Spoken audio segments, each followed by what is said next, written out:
a journey we walk by faith, and there will always be the mountains in our way.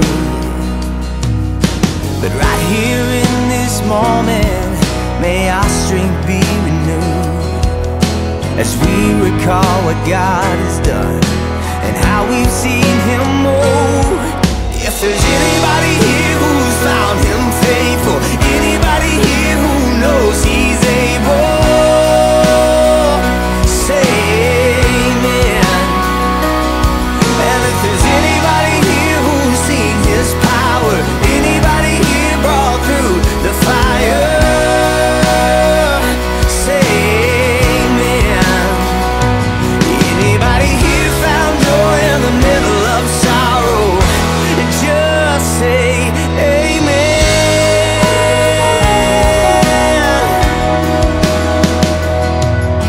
Sometimes through the darkness it's hard to see, so just be brave and follow where He leads, 'cause greater is the one who's in us than he who's in the world.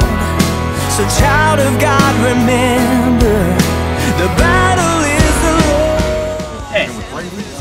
Absolutely. Okay, well, I'll pray with you. Okay, Lord, we come before you on behalf of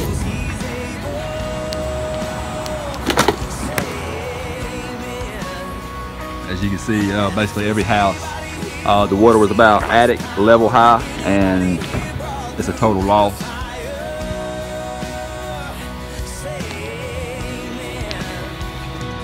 People are just showing up, helping out, pitching in any way they can, just trying to make a difference. It's seen it time and time